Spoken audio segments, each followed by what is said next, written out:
Well, hello guys and gals, and welcome back to another Genlock review.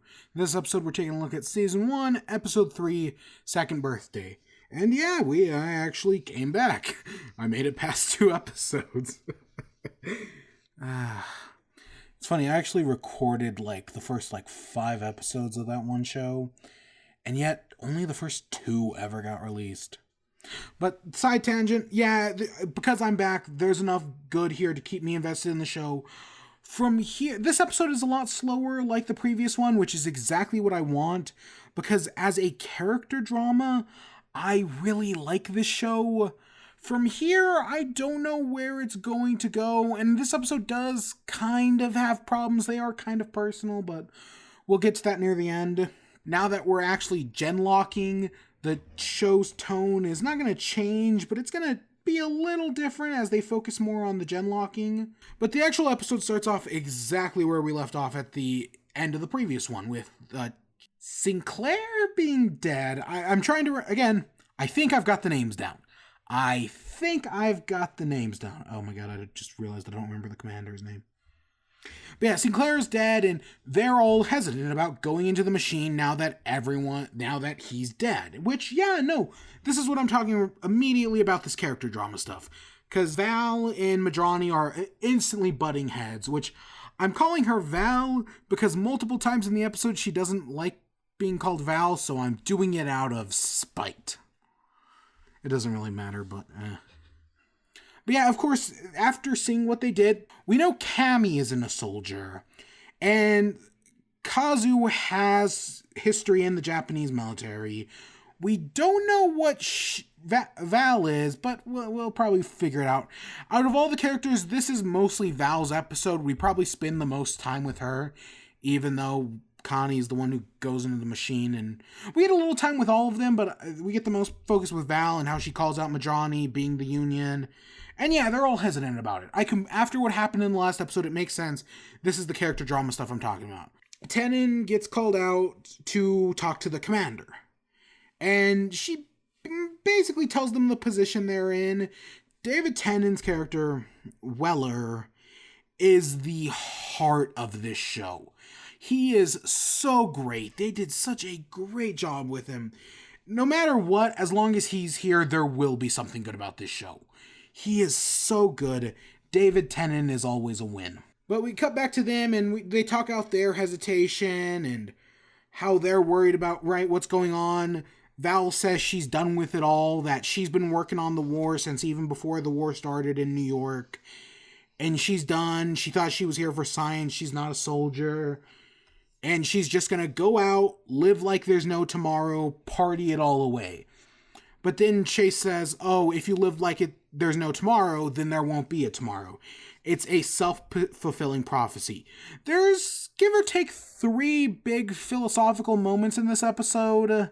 One we skipped over, this one right here, and then one at the end we'll get to. This is the only one that I think really works. The first one's okay. This one, it's very simple. It keeps its message clear and on point. It's not trying to tackle any big thing. It's a very minor issue. That's why I think it works. It's no, oh, you've been the shield, now you need a sword bullshit from the first one. And it's no, this is what the world is like we'll get at the end of the episode.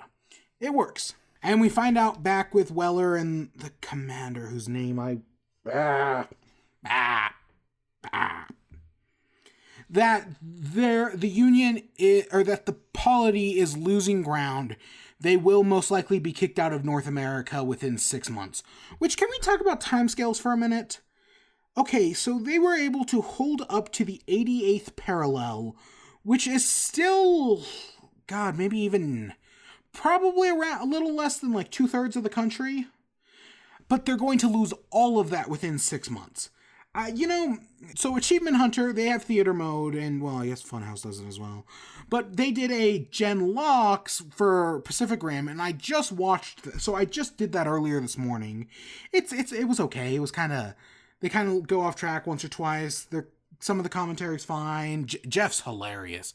But while watching Pacific Rim, they talk about how, kaijus were showing up every 6 months, but now we're at the point where 2 or 3 are showing up every few hours. And that's a problem with the movie in the whole time scale of everything, because there's a 5-year jump halfway through it. Plus, Mako grows up from the original kaiju to now. There's a lot of time problems here, and that's what I feel like here. We have 6 months, but yet we still have 2/3 of the country. That's a lot of space to lose. And you could argue, oh, you have got all these major East Coast cities like DC and New York that have been lost, and when you get into the Midwest, there's a lot of less stuff. But I feel like if they had gone beyond the 88th parallel, more west, and they had, like, just less of the country, then maybe I'd buy it more. The other problem is, so far, the Union is just this nebulous force, this dark evil overlord of unlimited powers with soldiers, unlimited soldiers who will fight to the death, unlimited resources. The Union is... MacGuffin isn't the right word, but they're just a means to an end right now. To get everything in motion, they are a nothing. They're just driver characters. I hope we do see more of them. They have a great setup here with Madrani being ex-Union, and I really hope they delve into that. They have all the potential here to do something interesting. Weller comes back and he's like, okay, let's start off new here. This is what's gonna happen. You need the spark. This could change the tides of the war. And I like the Cammy's, you want us to go in and Luke Skywalker the war. God, I keep bitching about the Siege reference. That's gonna be the running joke, even though it's not funny. But the Luke Skywalker thing works because it's timeless. Siege could be a flash in the past, which based on what they say later in the episode, it feels like Siege may be like a fantasy game. So maybe I did misjudge you, Genlock. Making a timeless reference, because whether they're talking about the original Star Wars, the original trilogy, or they're talking about The Last Jedi, I think it both works. I have been thinking about The Last Jedi a lot recently. But they send Madrani in because they're going to do some training, right? They're going to show them what Genlock is like, because they don't even know that Genlock is robots, that what the Holons are. They know none of that. Which, yeah, that adds a whole layer of things. And we see out, so they send Madrani in, and I like how the way they talk about it, because Chase was a pilot in the first episode.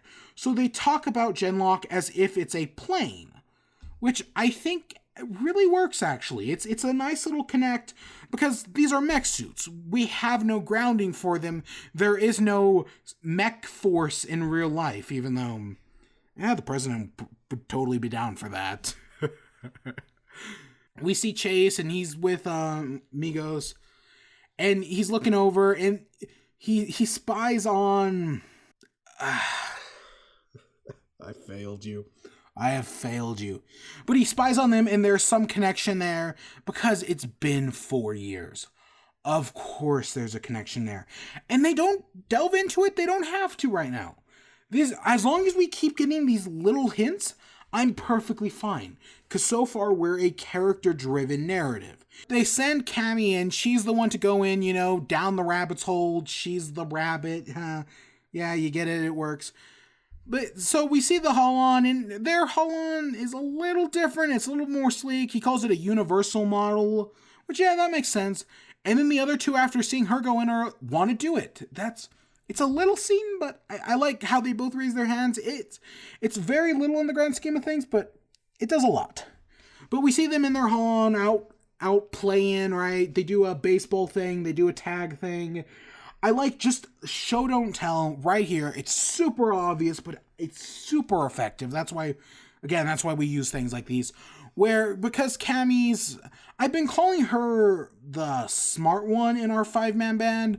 She doesn't have any combat training. We know he's Japanese military. We know she's done something. They instantly get the Holon. She is, though, she's struggling to walk. She's struggling to figure it out. Showing don't telling, showing that she doesn't have military experience.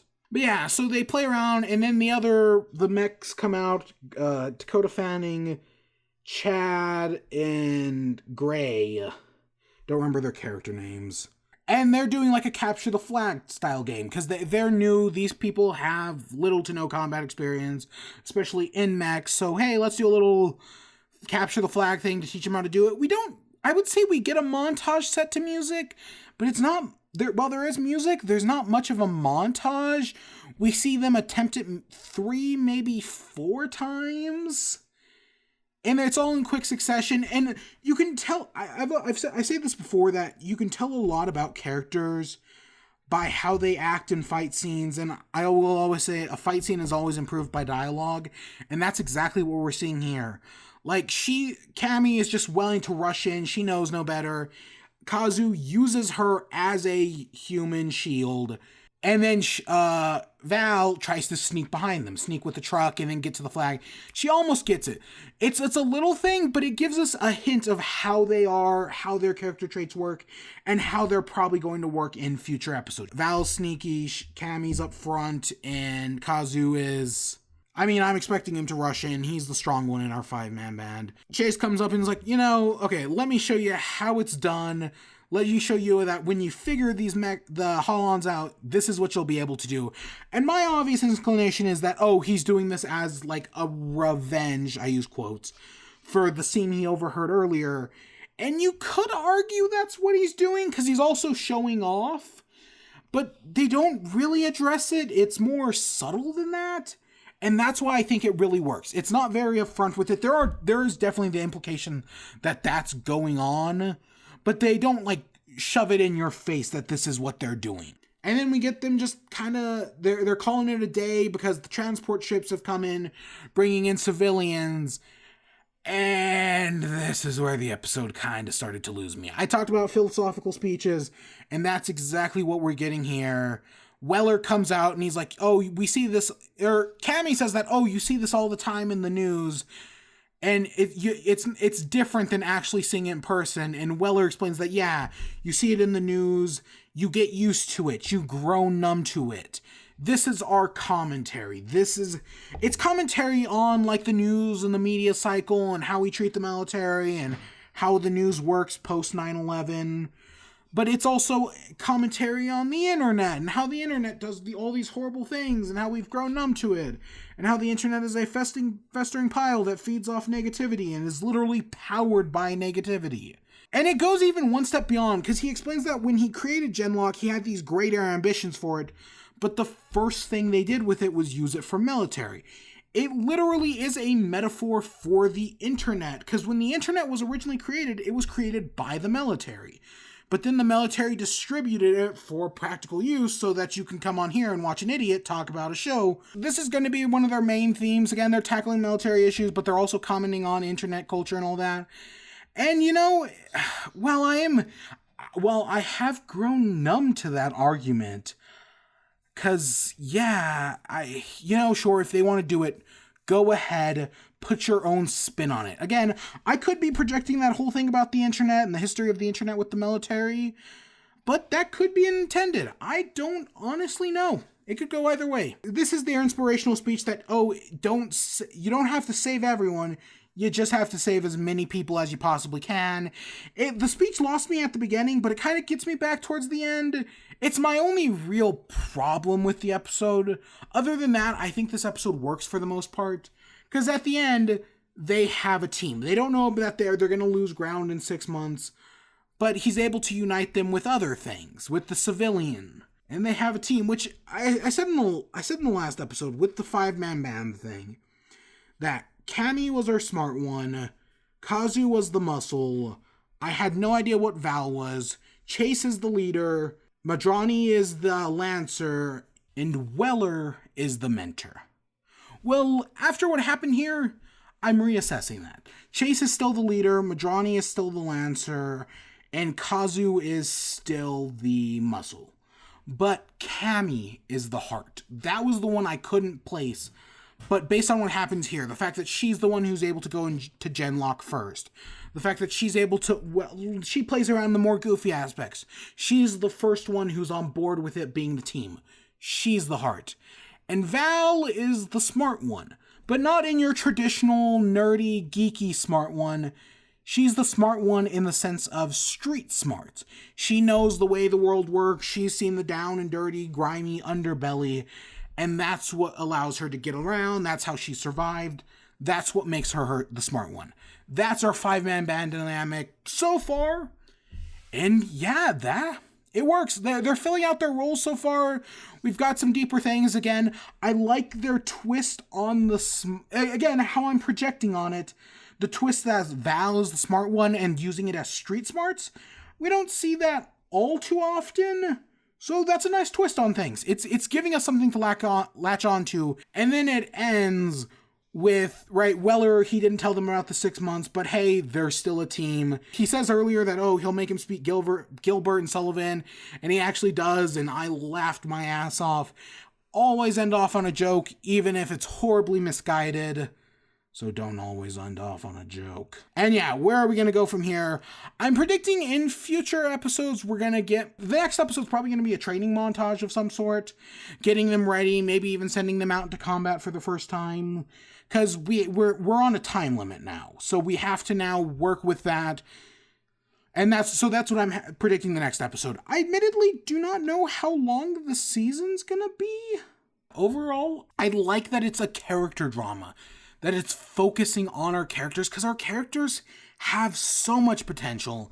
And in this episode, I talked about last episode how it was promising a lot, how we're setting up this 5-man band. And here, especially, like I keep saying with Val, it feels like we're finally starting to deliver. Each one of them have their little character moments that just make them more interesting. And there are things I have latched onto. I like Madrani now. I think she has potential. So yeah, I'm fascinated to see where it goes from here. But yeah, I hope you all enjoyed. Stay tuned for more. Until next time, peace.